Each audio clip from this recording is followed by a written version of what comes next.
একটি সুষ্ঠু নিরপেক্ষ নির্বাচন করতে হলে যে বিষয়টি সবচেয়ে গুরুত্বপূর্ণ, যে দায়িত্বটি সবচেয়ে গুরুত্বপূর্ণ, সেটা হচ্ছে নির্বাচন কমিশনের দায়িত্ব। তারা যেন উদাহরণ সৃষ্টি করতে পারে, যাতে বাংলাদেশের মানুষ শুধু নয়, বিশ্বের মানুষ যাতে বুঝতে পারে যে বাংলাদেশ গণতন্ত্রের পথে এগুচ্ছে, এদেশে একটি সুষ্ঠু নিরপেক্ষ নির্বাচন যাতে হয়।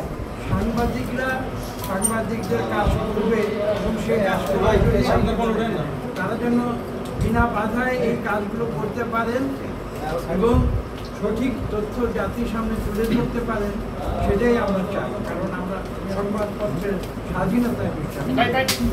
আমরা যে বিষয় নিয়ে আজকে এখানে আলাপ করতে এসেছিলাম, সেটা কোনো আমাদের ব্যক্তিগত বা দলীয় স্বার্থে নয়, আমাদের জাতির স্বার্থে। যাতে করে দীর্ঘ 17 বছরের যে সংগ্রাম, সেই সংগ্রামের পরে এবং যে সংগ্রামটি ছিল বাংলাদেশের গণতন্ত্র পুনঃপ্রতিষ্ঠার জন্য, সেই সংগ্রামের ফলশ্রুতিতে বিগত 2024 সালের 5ই আগস্ট আমরা যে ছাত্র জনতার অভ্যুত্থান দেখেছি, তার ফলশ্রুতিতে আজকে আমরা যে অবস্থায় উপনীত হয়েছি, সেই পরিবর্তন আমরা চাই। যে পরিবর্তনের মাধ্যমে এদেশের 18 কোটি মানুষ একটি গণতান্ত্রিক পরিবেশে তারা নির্ভয়ে বসবাস করতে পারবে, সাংবাদিকরা নির্ভয়ে কথা বলতে পারবে, দেশের ভোটাররা 12 কোটি ভোটার নির্ভয়ে তারা তাদের ইচ্ছে মতো ভোট দিতে পারবে।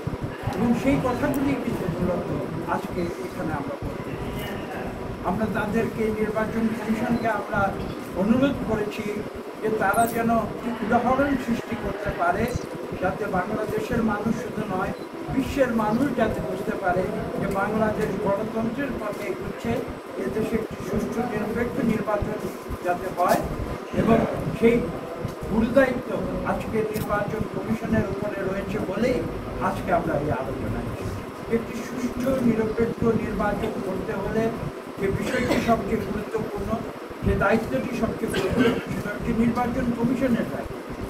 কিন্তু আপনারা সবাই জানেন যে নির্বাচন কমিশনের হয়তো 5 জন বা কয়েকজন সদস্য রয়েছেন, তারা আমাদের যে সংবিধান, সেই সংবিধানের মাধ্যমে তারা এখানে এসেছেন।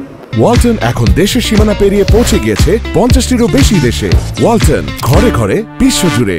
একটি দিনে এই যে বিরাট কর্মযজ্ঞ, এই কর্মযজ্ঞ যদি আমরা অনুষ্ঠান করতে যাই, তাহলে আপনারা ধারণা করে দেখুন, আমি কোথাও কথা বলছি, আমাদের 300টি নির্বাচনী এলাকা রয়েছে, আমাদের প্রায় 42,000 ভোট কেন্দ্র রয়েছে এবং এক একটি ভোট কেন্দ্রে গড়ে 5 থেকে 6টি পর্যন্ত 5 থেকে 7টি গড়ে এখানে বুথ থাকে। তাহলে চিন্তা করতে পারেন